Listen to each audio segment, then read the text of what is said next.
I appreciate you getting out of the deer stand for me. Yeah, man, no problem. All right, guys, we're live with Bassmaster Elite Series Angler Drew Benton. Drew, welcome to the Bait Show. What's up, Kevin? How are you doing, man? I'm doing good, man.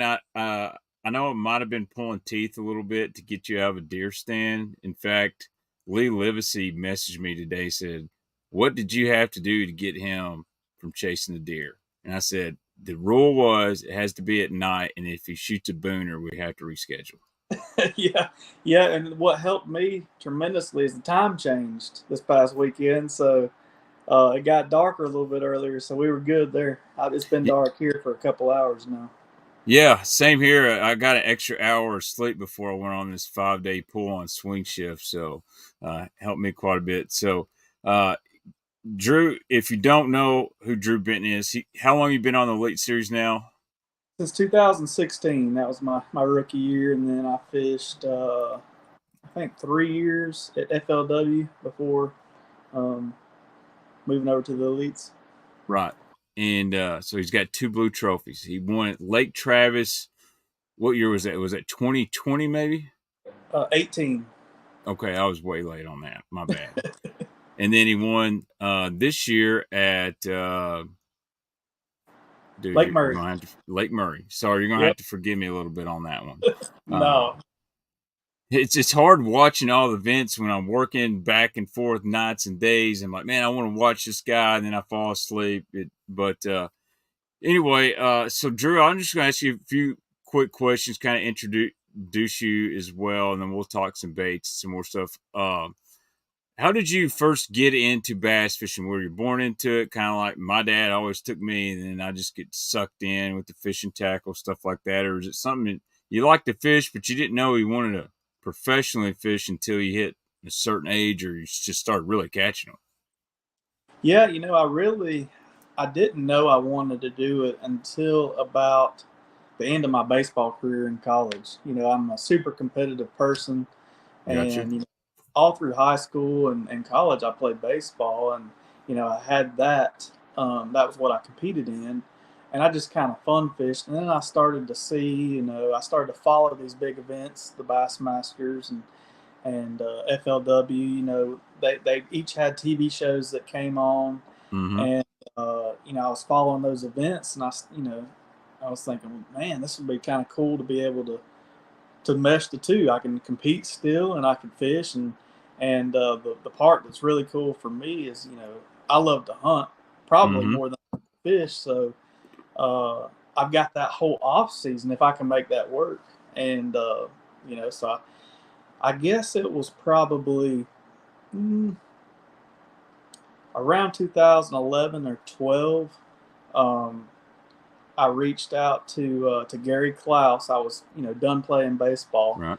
and I said, I'm going to make a go at this fishing thing and just kind of see if I can do it. I've been pretty dominant here locally, and I would like to fish the opens, maybe some ever starts or something like that.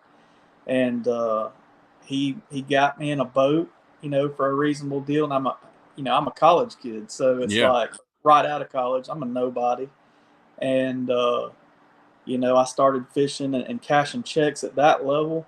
And the thing about fishing and what people, don't tend to realize, there's some great fishermen in the opens and at that, I guess it's the Toyota series now at that level.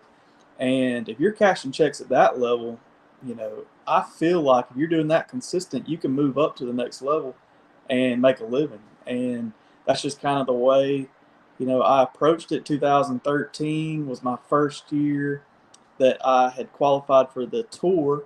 I entered the FLW tour, which was down at Lake Okeechobee, a place that I was familiar with, and I won that event. So I won 100 grand. I had like $5,000 to my name. I'd put everything on a credit card. I said, if this doesn't work, I'm just going to have to sell everything I got to start. Yeah. But it worked out great. I won.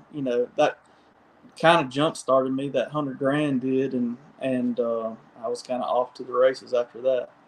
Dude, that's wild. So literally, not much more than 10 years ago, you're playing baseball in college, and now you got 2 blue trophies. You won 100 grand with FLW, so that's got to be nice. Now, let me ask you, what position did you play in baseball? That was my sport growing up. I played baseball all the way through high school.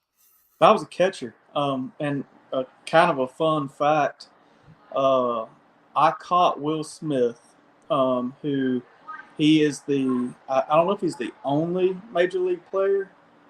I think it's safe to say he is. He's the only major league player to win 3 back-to-back World Series with 3 different clubs. I saw that on, I believe it was TikTok the other night. Yep. I As caught soon him as at you Gulf said Coast. that, I was like, I know where he's going with this. Dude, that's Yeah, a crazy stat. yeah, it is. I was texting him. I said, "You're fixing to make history."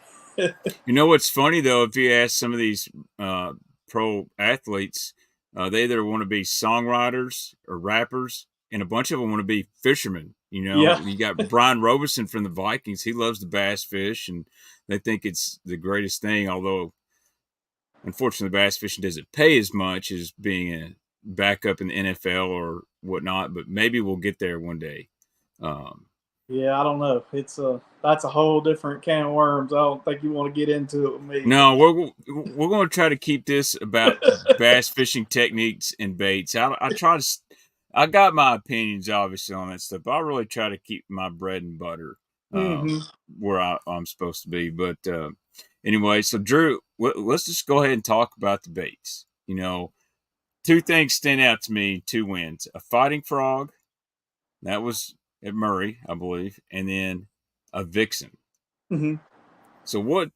So when you won that tournament at Lake Travis a few years ago, I watched that one, and these fish, you look like you're catching them around boat docks, like they would come off the poles or in between and crush a vixen.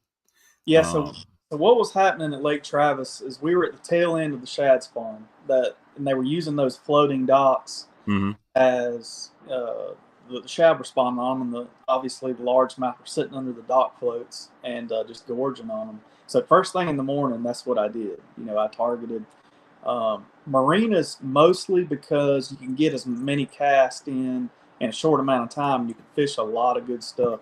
I mean, there were floating docks all over the lake that the shad were spawning on, but if you think about it, you might catch a fish or two off one, then you got to troll, uh, 20 or 30 yards up to the next one instead of just casting in another slip. So I think that's what kind of made that a little bit more efficient. And then later in the day, I think I was catching a mix of just wolf packs of fish up there cruising around eating bluegill, and actually fish that were on bluegill beds. Right. Just going down the bank looking for shade lines. Anywhere there was a big boulder that sat out away from the bank that would cast a little bit of shade, there was always 2 or 3 fish, hanging around that, and I'd throw that top water over them, and they, You know, it's interesting what you just said, and I haven't really thought about that. You found fish using boat docks instead of just going into a random bay with a shad spawn and fishing onesies and twosies. You decided, I'm going to get my boat. My highest percentage is fishing an area that's got a shad spawn with a lot of boat docks around it and maximizing the amount of cast you got.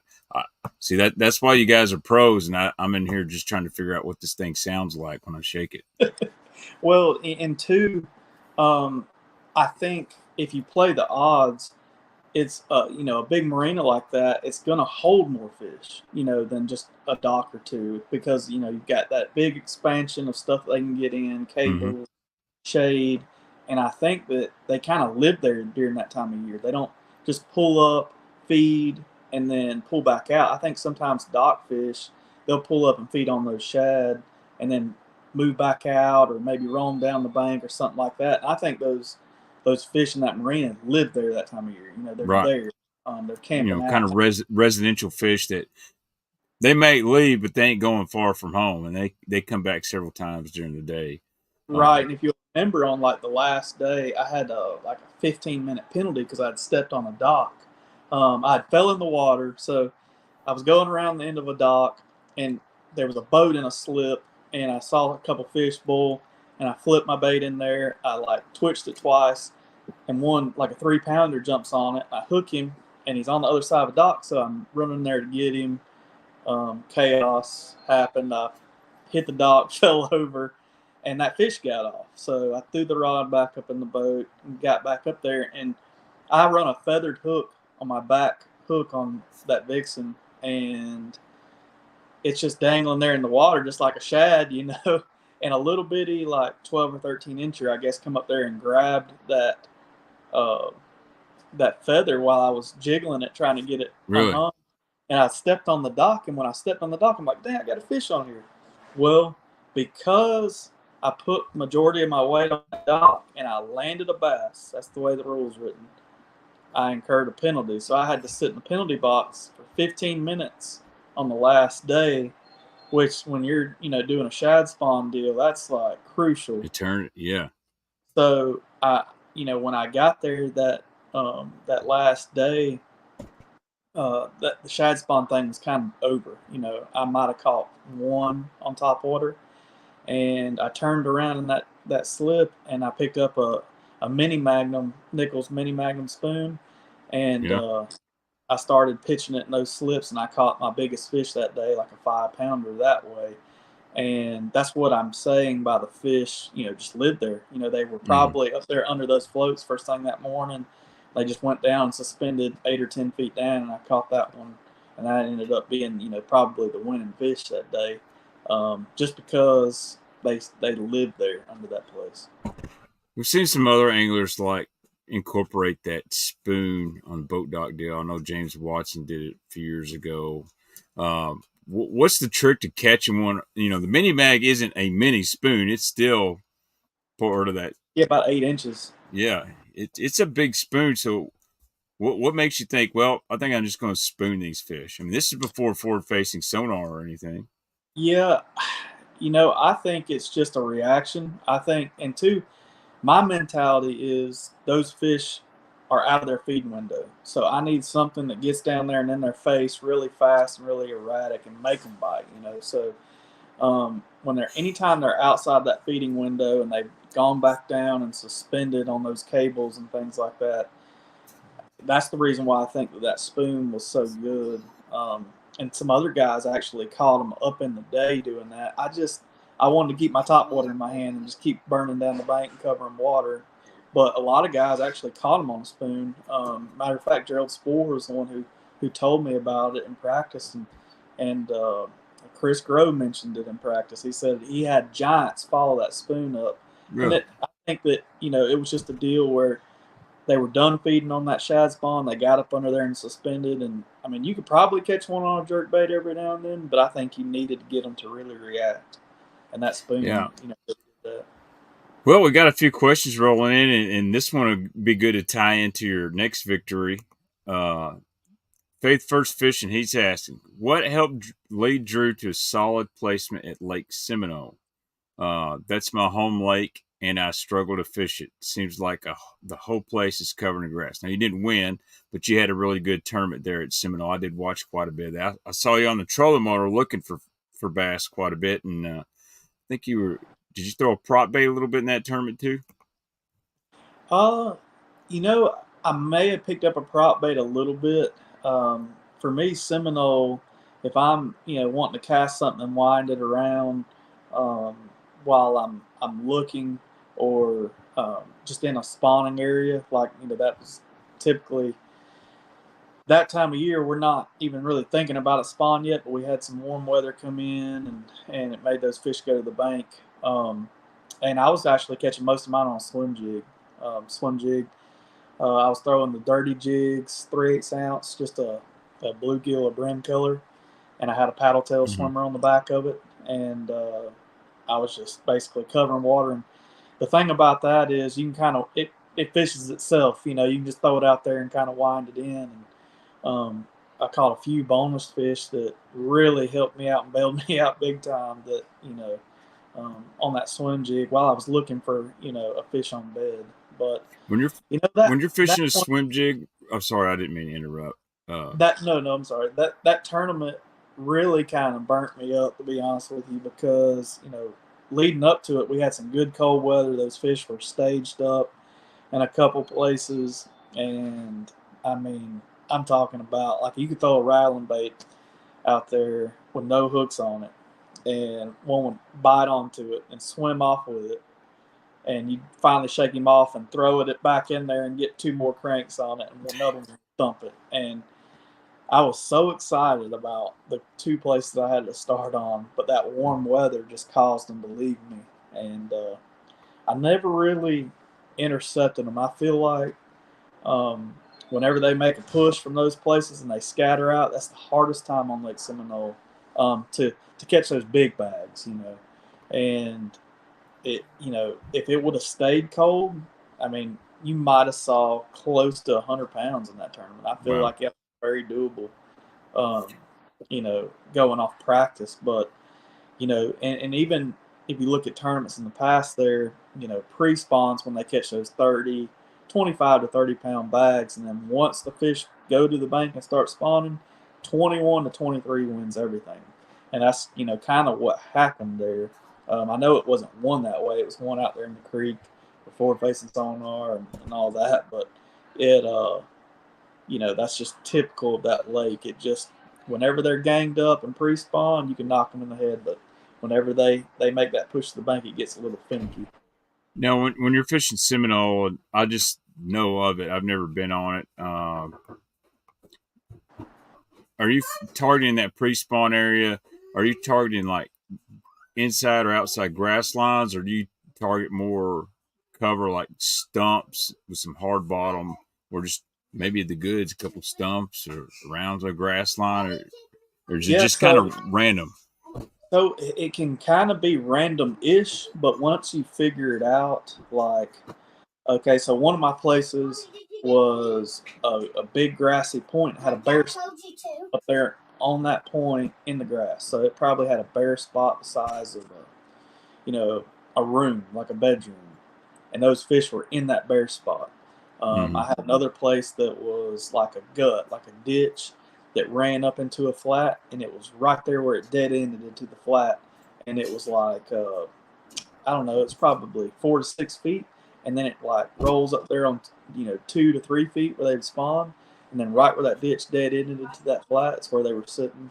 Um, then I had another place that was like, you know, it was two trees out there, kind of where I wouldn't say a gut is, but where like a deep water bend rolls up to a flat, Mm-hmm. and there were trees, and those two trees were the only thing out there. There was no grass in this place, and there was probably 25 or 30 fish just suspended around that tree, and you catch them on jerk bait, and it's just stuff like that. Those fish, and I found magic trees like that out there in the creek before, you know, in 20, 25 foot, and for whatever reason, when those fish are ganged up and they're moving in and thinking about spawning, they might stop on just a random clump of trees or, you know, a pair of trees, and you can catch them and knock them in the head. And all just kind of stay right there, and you can pull them off those trees, and they'll go right back to it. It's the wildest thing, Dude. but it's just finding that kind of needle in the haystack place. And you know, I know it so well, but I only had three places, so it wasn't Right. like I had like 15, but I had three because a grass lake like that's going to change every year. And the three places that I had were places. One of them I kind of caught them there before, but the other two I never caught a fish. So it's something that you just got to spend time and put the time in to find, you know, what's going to be hot, you know, this year. And Mm-hmm. I feel like this goes for any lake. I feel like there'll be zones of lakes that are hot one year and not hot the next year. And I think, you know, you got to find where the biggest population of fish is firing at that particular time and just find the spots within that zone. I think that's a big key because I've seen the lake be good because I treat Seminole like three different bodies of water, kind of the lake, Spring Creek, and the Flint. And I've seen it where the creek is, you know, where it's happening. I've seen it where the Flint's where it's happening, or the lake, and you kind of got to figure out where you need to be and look for those places in that zone. Yeah, I live on Kentucky Lake. At one time, I think it was one of the best lakes in the country. But I've always treated it exactly like you say. There's the north end, there's the middle, and then there's the south end. And at any time, all three fish different. And for years, everybody went on the south end. That's where the most bass were, the most concentrated of, I would say, 4 to 8 pound bass. That's it. And then in the last couple of years, as the grass is gone, The smallmouth have taken over. The lake's cleared up. Seems like from Paris north, and especially my end, the real north end, that's where that big population of smallmouth is at. And Mm-hmm. it changed. It does fish like two different lakes, the north versus the south. South end's a lot shallower, got more bars and ditches in it. North end's deeper, clearer, more rock, smallmouth like that. But I like that. That's a good point and a good way to, kind of, if you're a novice fisherman or you're a tournament anglers, how to, especially in practice, you can break the lake down a lot quicker by putting it off in sections. We'll get into some more questions. Let's see here. This one might be a pretty easy one here. Kenny C, he says he wants to know, what weight do you use on a fighting frog? He's assuming a 3/8 or a quarter. Yeah, just depending on kind of what I'm doing at the time. If I'm sight fishing, 3/8 is about the best. I mean, 3/8, 5/16, something like that. If say I'm fishing bushes or something, I might go up to a 3/4 on it. So it's crashing down through there, faster to get that reaction bite. And then if I'm just pitching it around, uh, like blind bed fishing or something, I like a 1/4 ounce. What is it about that fighting frog that makes it so good? I'm just going to be honest. It's one of my sneaky baits. Call it the angered beaver. A guy showed it to me years ago, and dude, I jacked him up. So I started buying them. And I use that confusion color all the time. The green pumpkin with like that hematola, purple or red flake. But there's something about that bait, especially like when you talk about in the bushes, when they're wanting a bait that's fallen and got some movement to it, rage crawl kicks, a pack of crawl. But there's something about that fighting frog, man. They just hammer it. And I don't know if it's because of that secondary action, because it does kind of glide down there, but I mean, when those tails are kicking, they can't stand that thing. Yeah, I've never been. I mean, I've caught fish on a beaver. Don't get me wrong, everybody has, but I've never been just a flip a beaver guy. I like Right. something that's going to kick when it falls. I feel like if you think about it, really, if it's a bait fish fleeing, it's kicking. If it's crawfish, it's got some movement in it. And when I flip a bait in somewhere, I want it to kick when it falls, and I think that has a lot to do with it. And it's a subtle kick. It's not not nothing crazy. I can't tell you why it's so good, to be honest with you. I know um, the way I really started fishing it. I guess it was we were fishing Seminoles in team tournaments a lot back in the day when I was really just getting started. Um, my old team partner Michael Smith, he would cast that when I would sight fish. He would cast that around just blind fishing while I was sight fishing, and I mean that thing just got bit. Like while I'd be bed fishing for one, he would be catching 3 or 4 while I was fishing for that one, and then I started bed fishing with it and seeing how fast those fish would react, and just watching how they reacted to the bait, and it just pissed them off when it would swim down in their bed, and you know but at the same time, you know it's a bait that if I'm going to flip wood or flip bushes or it's a kind of a hard bait to punch mats with, just because the way it's got the grooves cut in it, your hook comes out some. But anytime that I'm not heavy punching, if I'm flipping a bait, it's a fighting frog. And I think the thing to take away from it is I think we overcomplicate things as fishermen. Yes. Too much as baits, and when baits are considered. And I think if I really try to dumb it down, it just mimics a lot of different stuff that fish eat. If you get down, it can be a crawfish, it can be a bluegill, it can be a shad, it can be literally anything that's in a fish's diet. It can mimic that, and I think that's what makes it so efficient and so good. Yeah. And when you get down to colors, I'm a probably a 3 color guy. I like some kind of green, brown, and I like a black and blue, and I might like a bright colored one, like a white or something. And I think you can just about attack any situation with those 3 shades. Not necessarily colors. I call them shades. a bluegill shade, a black and blue shade, and a light Yeah, I colored mean, I'm bait. like the last person to say keep it simple when it comes to baits, but I agree with you, and I fall into the category of overcomplicating it sometimes. But I was doing a streamer some not long ago, and guys are asking best colors, and I'm kind of like you, especially like I'm a ledge fisherman. There's three colors of worm: some kind of plum, green pumpkin, Mm-hmm. and some kind of watermelon. It can be Yep. whatever plum you want: plum apple, Blue plum flake. red, plum Yeah, blue, blue fleck, green pumpkin, any shade of green pumpkin. But if you got those three, you're gonna catch them out deep. that's And right. I Yep. do feel as an angler, I'm not a Elite Series angler, but there's something to having confidence in something. Uh, whether it's a color or a bait, and you can put it in your hand, you catch fish anywhere with it, because For you sure. just feel like you're going to get bit on that. Yep. Fighting frog's definitely in my top 5 creature baits out there. I tie that thing on a lot. Had a had a. I do want to ask you, what hook do you use in the fighting frog? Because you said something. You said the hook falls out quite a bit, and I've changed. I've went to 3 or 4 different style hooks. I always get a good hook up when I get bit, but keeping that hook in, that's kind of been a struggle for me. But I feel it's Yep. just kind of the way the bait's designed. It makes it good, but it gives you a few headaches every now and then.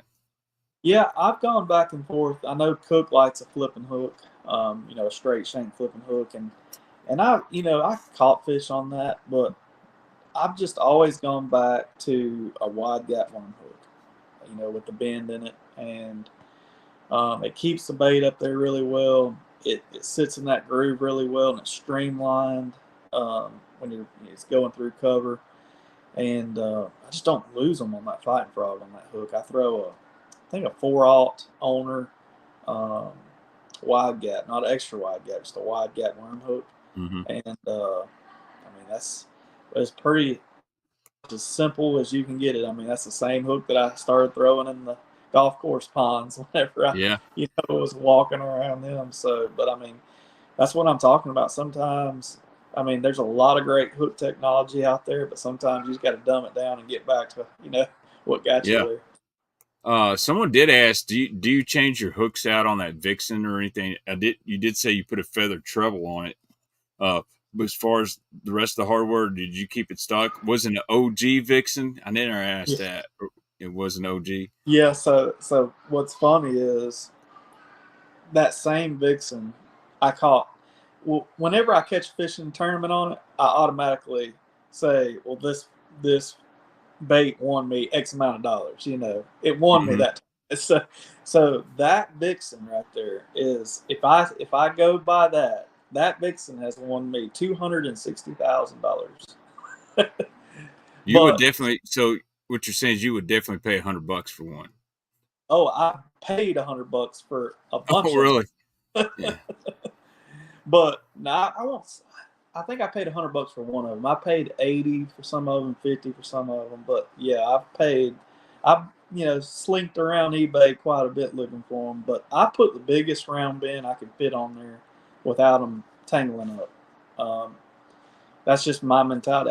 I'm not working it really slow. I'm kind of popping it along there, and I want something with some meat on there because I'm throwing mine on braid. And if that fish gets it and gets hooked all down the side of the face, I'm flipping him in the boat, and I want some meat whenever I put the hooks on him. So, Yeah, last uh, time I was on Kentucky Lake, I almost got whipped by a vixen. It really, was a new gen. Actually, the new ones work really well. Um, are you one of those? Will you use? Got to have the OG, or do you dabble in the new ones? Or no, I got the new ones too. Matter of fact, after the Murray event, they sent me a bunch of them. So I've got some of the new ones, and to be honest, I don't. Is it you go back to what you got confidence in? I mean, you talk exactly, about that. exactly. So when it's Derby day, I'm going to have that one with all the paint knocked off of it tied That's on. right. But I'm not saying that it's going to catch them better than those new ones. I'm not saying that at all. But it's sentimental to me. I mean, when you got a bait that you've won that much money on, you're going to tie it on. Mullins kids me all the time. You need to retire that bait and hang it on a trophy. I said, no, I'm not going to retire it till it breaks. Then I'll hang it on a trophy. I mean, it looks. I mean, it's already won $250,000. It should be able to win another $250,000, give you Yeah, $500,000 earnings on it. That's how I see. At, yeah, at that point, I would probably retire it. But it's kind of like those old demo derby cars. You run what you brung, and why that's right. change it? Uh, Here's a good question from Kirk. Hey, thanks for the question, Kirk. On your swim jig, do you give it the Alabama shake, or do you just kind of a straight retrieve, lift and drops, or you just try a bunch of different things till you figure out what they like? Yeah, so I do both. If I got a paddle tail swimmer on there, it's mostly a chunk and a wine type thing.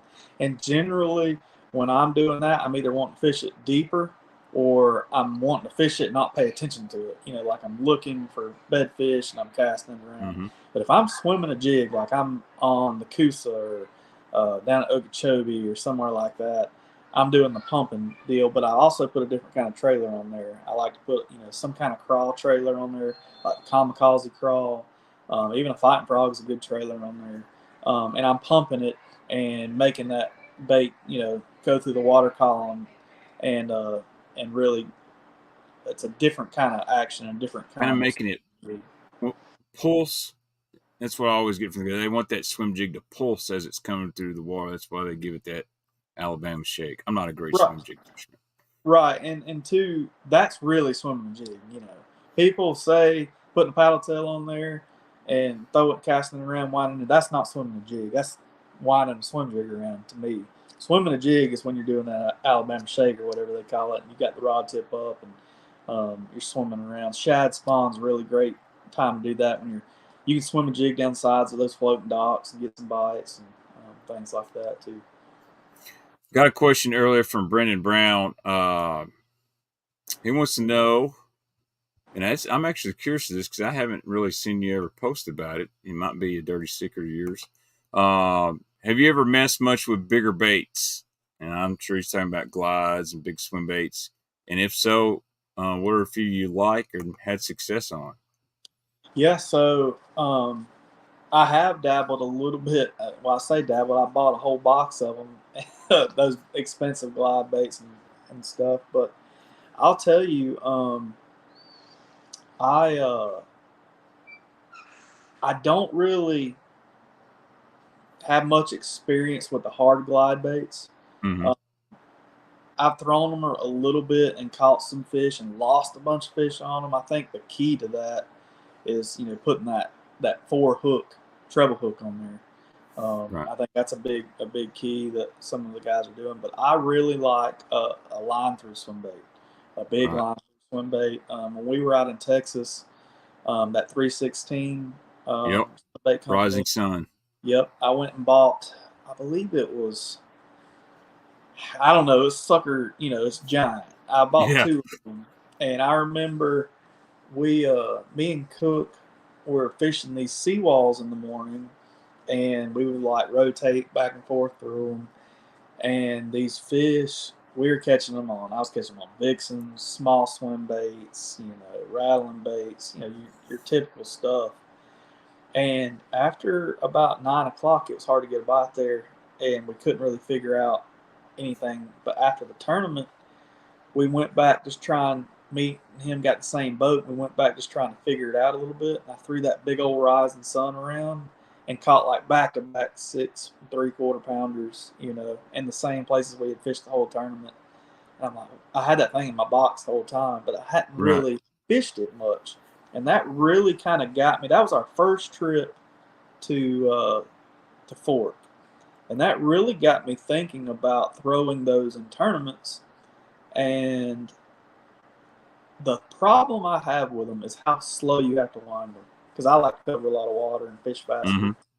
Well, uh, Tim at Scottsboro Tackle builds a 6 inch, which I think is a great Yep. tournament size swim bait, a 6 inch line through, and it's heavy enough. Yeah, you got some. Well, this is the 5 inch, and Okay, this is five. the bluegill, but the 6 inch. He sent me one before he released them, and I clobbered them. But this is what Drew's talking about. This is the Yep. Scottsboro line through 5 inch. You can get them on So Tackle Warehouse. yep. So that bait there, he sent me a box of them, but the 6 inch version. and I started throwing it in tournaments. And I finished second. I should have won an open on Douglas. I finished second there. I had a smallmouth eat that 6-inch one so bad it killed it, and I lost by an ounce with a 4-ounce penalty. Oh, So that kind of stings a little bit. But I should have won that tournament. I think 2 or 3 of the fish I weighed in on Murray were on that 6-inch line through, and there's key fish in a lot of the tournaments that I do well in that come on that, and it's just a bait that I can cover water with. I can skip it around docks. I can skip it under shade lines, and it's the most awesome bite when they eat that thing too, and you don't they lose them. jacket. Mm-hmm. And when they eat it, it's not like, was that a bite? It's get him in the boat. And Yeah, that's right. and 20 pounds. That size I just showed you, that 5-inch, dude, guys catch big mega smallmouth on it out here. Like Yeah, in the spring, guys are throwing that. I actually had it tied on for the classic, and threw it a lot. On points and stuff when I started my days, smallmouth fishing, down the lake, and I'd roll up and throw it on points and stuff. But I never caught one in the tournament, but in practice, I caught a couple nice smallmouth doing that. Do you feel more guys are kind of gravitating to that big bot or big bait thing now with live scope, or do you think it would really even matter? It's just a part of fishing that's evolving. More guys are starting to see guys, hey, this guy was catching caught a few big ones on a glide, or go to Lake Fork and realize, man, these 3-4 pounders are at these big baits too. Or Mm-hmm. do you think some of it's just been the, let me think of the word, the aura of throwing big baits is kind of, you're seeing that more on TV or whatnot? Yeah, I think there's something intriguing about targeting, you know, 3 or 4. Well, I won't even say that. Some guys go out there and fish for one bite, Right. But I think there's something intriguing about that. Going at setting out, that Josh Jones does it a bunch. I actually messaged him the other day because I'm intrigued about what he does Mm-hmm. and how he goes and catches these giant fish. And I think that's kind of what gets us, interested in fishing is how do we catch the biggest one that lives in the lake? And yeah, a 10 or 11 pounder will eat, a little bitty bait, but I think a lot of the time of the year, you put that bigger bait in front of them and they're going to bite it um, more so than a small bait, just because they're so big. They don't want to chase something real far unless it's worth it or whatever the case may be. That big bait just it appeals to that bigger fish better, and I think that's what intrigues people about throwing it. And Mm-hmm. it has gotten bigger on social media and the TV stuff. Those guys out west, um, sharing that kind of lifestyle of throwing a tennis shoe out there with hooks on it. But Yeah. there's definitely a lot more people when you go fun fishing. You see somebody, at least one or two out there heaving a big old bait, Yeah. trying to catch one or two of So, those giants. kind of how we got to know each other a little bit is, a mutual friend of ours, Ronnie Critchlow, used to own the cabin bait and tackle. And I remember, I'm pretty sure you ordered some bass tricks from me and you Mm-hmm. shot me an email. We shot, but at that moment, the bass tricks, that was the deal. Skeet Yep. had just won there at Gunnersville, and I said, man, I got to get in on this deal. And so I learned that bait, and it's a bait I have a lot of confidence in. But it's wild to see how many guys have went from that's a swim bait, a hollow belly, and I'll go on record. You may agree or disagree, but that bass trick started the whole swim bait craze here in the No, South. you're right. You're for sure spot on there. But now I've got stuff, like you said, 9-inch, 10-inch, fast sinking. And every time I go to the lake, there's somebody's got one tied on. Or Yep. you hear that old guy, man, I'm trying to learn the deal on these big swim baits. And it's just like, if you're not a good jig fisherman, you're going to have to throw a jig a lot to learn it. And I tell people that with swim baits, you just got to go out there and put them in your hand and just fish it. But You know, and you got Ben Milliken coming. What do you think about Ben making the Elite Series first year in the Open? Wins one, makes one. He's kind of going to be maybe a big bait throwing guy. Yeah, I think it'll be good for bringing a new audience to kind of Right. what we're doing with that YouTube following, that huge YouTube following he has. So that's always a plus. You know, some guys talk about, you know, negative about something like that, and I always, you know, see it as a positive. Anytime that he's bringing new eyeballs to kind of what we're doing, it's a good deal. And he's known for that big bait mantra, if you Mm-hmm. will. And I just uh, I just haven't really put my finger on it, because when I need to be learning how to do that stuff, I'm in the woods deer hunting, you know. And whenever I'm, you know, fishing in the season, it's hard for me to experiment with something like that. Yeah. And somebody like, you know, him that fishes all year and really kind of fine tunes that, they can really put it to some good use in an event. Yeah, I I kind of like what you said about Ben bringing new eyes. I'm sorry I cut you off again, but uh, no, it a little bit of a delay. yeah, somebody was said something, and I didn't take what you said negative or anything, but what they said that was, and this wasn't an angler or anybody on tour. This is just some dude at work, and you know, I guess you could consider him one of those guys that always looks for the bad and everything. Mm-hmm. And he kind of said, "Well, he's just a YouTuber that got lucky and all that." And I said, "Well, think about this.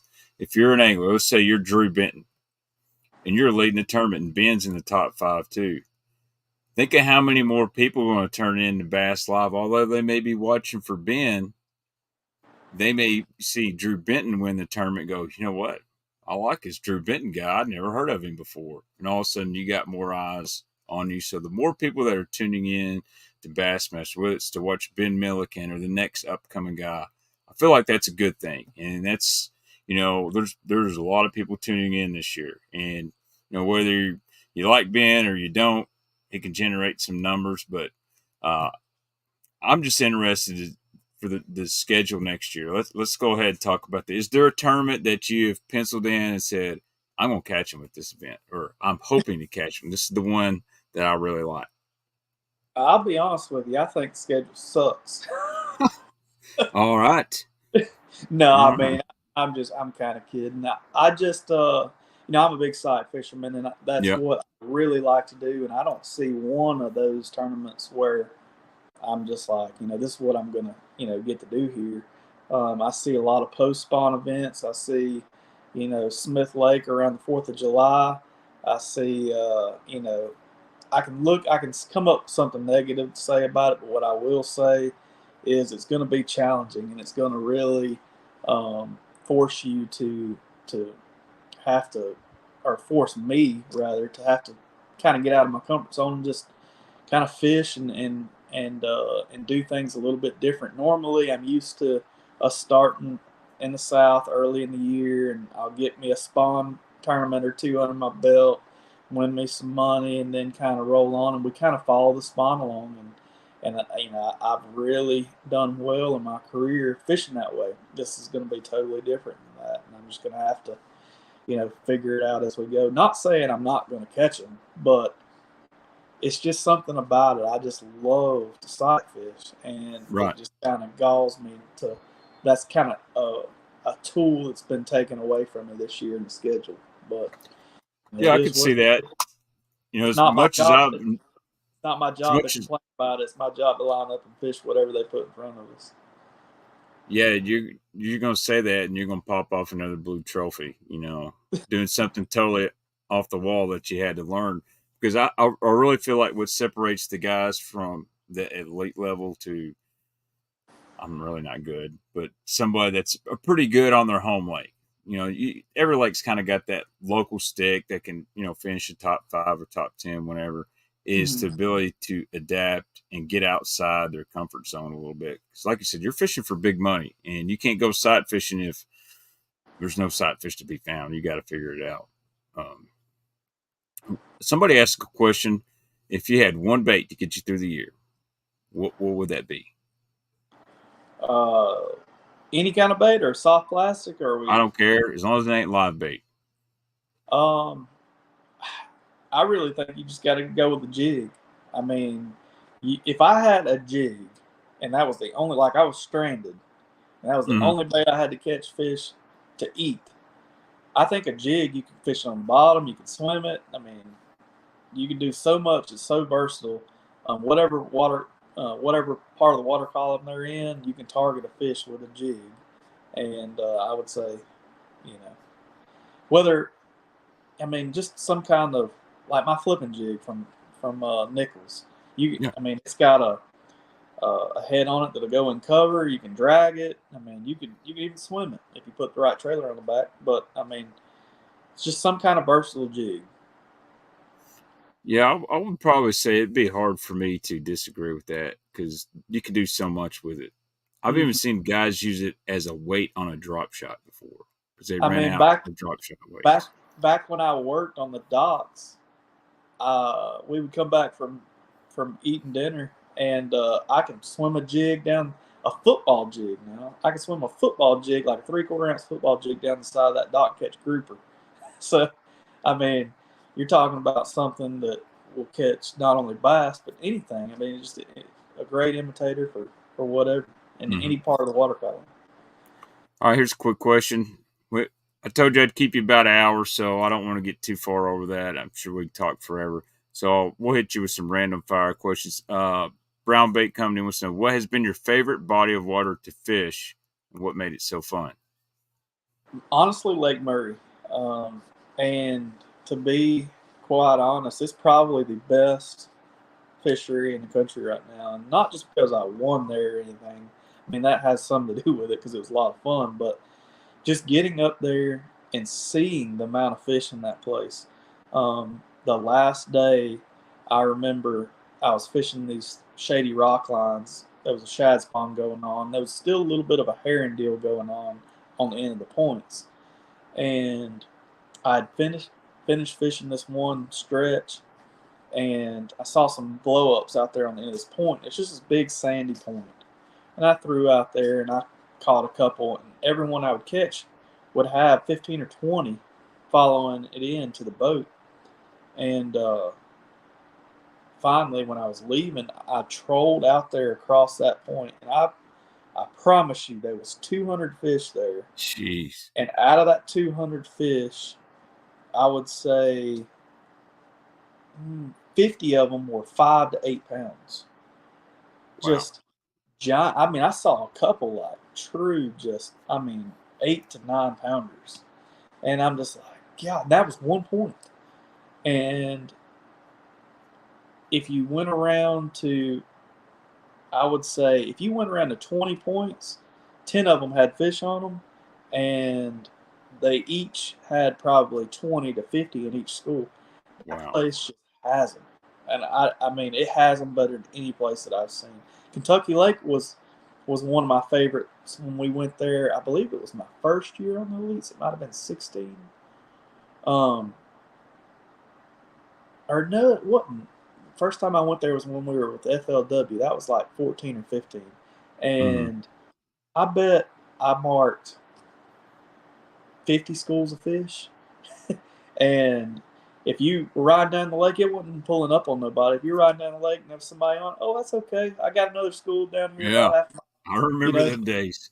and you pull up there, oh, yep, these are going to bite, and you throw out there and crack the biggest one in the school first cast, and it's a school of 100, and you start catching 3 pounders. Oh, it's time to go. Go on to the Yeah. next one. That place was incredible. So I think you see Lake's transition. That's apparent. And right now Murray is in its prime. It's funny. You said 50 schools. I would say I haven't seen 50 schools of bass in the last 4 or 5 years on Kentucky Lake. Yeah, Um, but but it gets me fired up because it's coming back. yeah, I hate to tell people, um, keep thinking it's junky because uh you're huh, fixing to see some giant smallmouth weights this spring. I mean, I think you're going to see some 25, 26 pound bags of oh smallmouth. wow, Yeah. And the largemouth are making a comeback too. I mean, if I can go out and catch a few. Anybody can. My problem is I don't get on the water as much as everybody else. I have to work for a living, which is okay. Yeah. But I'm going to hit you with a couple questions real quick. I'm going to answer one more from the audience here. Critical Gravy wants to know, Drew, is there anyone that comes to mind that is going to excel on this year's schedule? So you look at that schedule, go, you know what, this might be David Mullen's year, for example. Yeah. Shoot, I gotta think about where all we're fishing. Um, I mean, anybody. I won't throw a name out there. I'll say anybody that's a good post spawn fisherman. Um, I think okay. I'll throw a name out there. Buddy Gross. He's coming off of a kind of a rough year. He's a really That's good post spawn fisherman. He's good that's at a really good call. he's good at finding those offshore places that are kind of sneaky, and those places those fish first move to when they get done spawning. And I think this is a good schedule. It sets up well for him because he hates spawn tournaments. Little short dude. I he, like Buddy. He's a really nice guy, man. So he come in and yeah. tackle me one time. He's a super nice guy. He's done really well. Kentucky Lake, Chickamauga, and Tennessee River, but he's done really well fishing. In the middle of the lake or in the middle of the creek, Mm-hmm. throwing a hair jig, football jig. He Yep. can catch them. Let's see. One guy asked real quick, do you drop shot? Everybody's drop shot now. It used to be, maybe Aaron Martin's and Ike and Ellie drop shot. Now it seems like half the Elite Series field is throwing a drop shot at some point, not just for smallmouth. Fuentes, I believe, he won that first blue trophy drop shot. No, for sure. It's a bait that I'll have on every event this year. It's just one of those things that you can cast out there and get a bite when you can't buy a bite. And it bailed me out big time at Lay Lake, of all places. They were jacking with the water with us there, and I saw some standing timber out there and pitched a drop shot to fish on four faces sonar and rallied back from like 80 something place to almost in check range, and had I not had the sissy wand rigged up with a drop shot, I wouldn't have done that. So it's one of those things that I've really had to add, to my arsenal for sure. You got a little favorite bait you like on the drop shot? Um, I mean, it's hard to beat a robo worm, hand tied Dude, robo worm. I hear that so much. About 90% of people, unless they're sponsor plugging, which that's okay, it's robo worm. Yep, and Aaron's was it Aaron's Morning Dawn with a little bit of Aaron's red Morning flesh. Dawn, or what's the other one?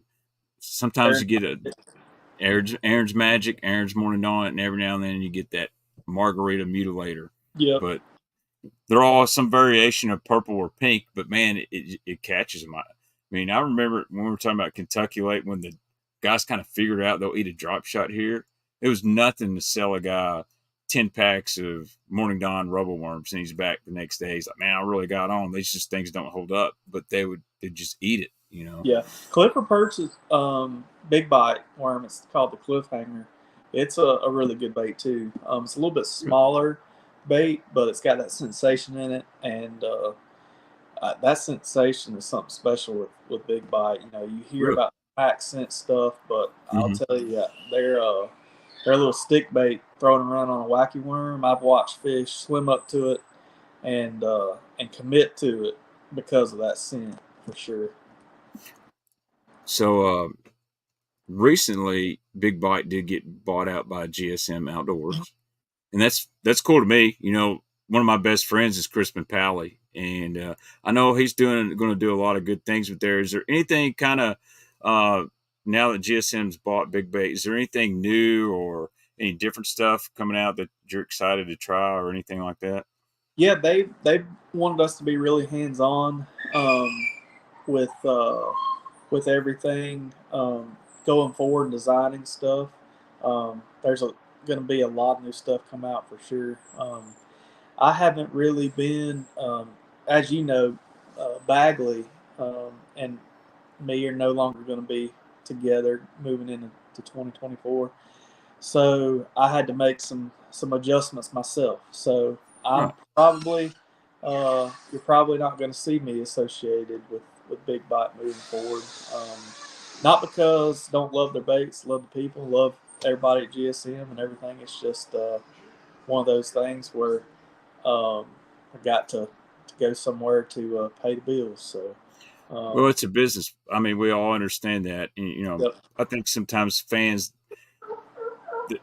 they get associated with a person and the company, and when there's a mutual split or whatever, people get down or whatnot. But at the end of the day, you got kids, you got more than me. I got two, and I've lost almost all my hair. I don't see how you have these nice locks going over here, but it is a business, and sometimes it sucks to part ways. But both sides are looking to put food on the table. So no hate here. I mean, you got to do what you got to do.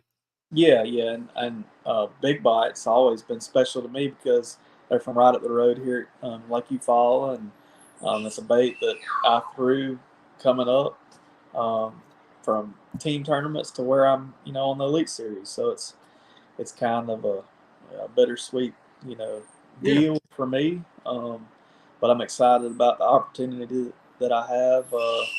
Not ready to announce it just yet, Yeah, don't do it here. I ain't cool enough for that. but we got some good stuff coming down the pipeline. Both myself and Drew Cook. Well, let me ask you this real quick, and I'll let you go. I got a few random questions you can answer quickly. So, uh, now we don't have to worry about no sponsors or nothing like that. What is one bait in the fishing world that you think is extremely overrated? Uh, Overrated. For me, so for my example, it's the wiggle wart. I like to sell them. I don't catch Yeah, no fish on them. you don't. No. I bought one for $45 one time before a FLW tournament and caught a 6 pounder on it. He got me a $10,000 check. So Was it at Beaver Lake? it was at Beaver. Yeah, Yeah, I knew that was going to happen. yeah. Dude, I can throw them all day on Kentucky Lake, never get a bite. Yeah. I think I don't know. It's hard for me to just say something's overrated because I've caught stuff on all of them. But I would Okay. say the big glide baits. The big For glide me, baits. just because I haven't figured it out yet, I hadn't mastered it. I think that's a fair answer. I Yeah. mean, I think really honestly, from a tournament guy's perspective, I can definitely see that because, you know, you're in the business of cashing checks. It's cool to Mm-hmm. get one big bite, but if you can't get five every day, you kind of put yourself out of contention. That's right. Um, what is a underrated bait? What's a bait a lot of guys throw, not really talked about, or what's a bait that catches you a lot of fish, but you don't see in a lot of guys' boats? That's where I'm going with. Uh, I'd probably say that Scottsboro line through. Um, Okay. that's kind of a sleeper that a lot of people don't really know about. That I definitely have tied on at every event, and that or that big bite fighting frog. Yeah. That's two baits, but that's two baits that are kind of sleepers. The people that know about them, but the ones that don't, they're missing out. Yeah. I'll say this. I think Tim over at Scottsboro is a genuine great human. He's sent me baits he didn't have to send me. I've been to his shop and watched him pour swim baits and treated me like a brother. But dude makes stuff that just catches fish. Oh yeah. Like anything, any style of his swim bait. He's got one now. It's got built like an osprey. He's got line through. He's got the hollow belly deal, and he spends a lot of time. And he needs to get on the water more. Tim, if you're watching this, you need to stop for just a minute, go fishing. But when guys like yourself and Buddy Gross and whoever is David Mullins winning money in tournaments, he's got to keep pouring more swim baits. Mm-hmm. Last thing, not bait related, because I was wondering this myself. I know you deer hunt quite a bit. So deer are basically like fish. They like to be in cover. They come out in the open when they like to feed or like they like to mate. They use road beds. They use tree lines. What is the biggest deer you've harvested? Oh, I'm from Florida and I moved to Southwest Georgia, in 2019. So we don't have, what you have up there. But I killed a 161-inch 9 point off the farm that I bought. first year that I had it, and to me that's a giant and it's super special. And to be from down here in Southwest Georgia, it's huge. So Dude, that is a big deer. 161-inch 9-point. I've seen some deer in Florida, and they're like the size of my dog. You know, Yeah, yeah. I'm in prime whitetail country, so maybe we can do some trading. You know, a fishing trip for maybe I could barter a whitetail trip. I actually live right on a refuge, and it's actually one of the biggest tracts of public land in Kentucky, and there's some Land between the big deer. lakes. It's called Clark's River Refuge, so it's Okay. on the Kentucky Lake side of LBL, and it's a big tract of land, but it's not uh, very navigable. Like there's a lot of swamps, so you get the most swamp deer, stuff like that. Most people look at it on the map, like, ain't no way I'd hunt that. But dude, every year somebody harvests these giant whitetail off this thing because people like, I don't want to put in the work to go over there and hunt a deer. It's public Mm-hmm. land, but Yeah. you know, LBL, they shoot some giant deer over there too. Again, that's a lot of acres uh, for a deer to be on. People overlook it. They, you know, most of our good land up here gets leased out. You know, people Yeah. have learned they can make a lot of money by leasing it, but you know, Kentucky's got some big deer, and you know, Southern Illinois, all that. You know, I used to love filming deer hunting and stuff like that, but uh, I'm not into it, man. I work too much, but anyway, Drew, anything else you want to say, or before we get out of here? I got some stuff I got to get done. You've got kids that probably need to get in bed. I'm about to tear mine hide up because they keep putting their heads out the window making faces at me. So. No, man, I think that's about it. Well, man, I really appreciated coming on here. I thought you brought some insightful information, especially, you know, when talking about, you know, fishing Seminole and breaking that down, talking about the line through swim bait, some other stuff. And I really hope you can get you another blue trophy. And maybe I'd like to reach out to Mullen and see if I can get him on here and talk some fishing and stuff. But I want to let you know I always follow you, and you've saved my butt on fantasy fishing several times. And thanks for coming on the show this evening. And if you ever want to do it again, just let me know. Hopefully, maybe after a win. Oh, sounds good. We'll do it. All right, guys. Thanks so much, Drew. I'm going to let you go real quick, and I appreciate you being on here. All right, guys. Thank you so much for joining me and Drew Cooks. Awesome dude. Great information. Fan of the Vixen. A $250,000 bait. How about that? So hopefully we're going to get some other guys on stream next week. I'm off all week. Might pay a visit to Maddie Roberts and see what's up. Who knows? Now, after we jump off this live stream, I'm going to fire up my other streaming program. So if you're a channel member, stay tuned. I've got a special unboxing of some prototype 6 cents baits and some new stuff I want to show the channel members only. And yeah, so make sure you hit the like button. If you're not subscribed, I appreciate you hitting the button. I got to get back and do more YouTube videos. So anyway, thank you guys so much again. See you channel members in just a minute.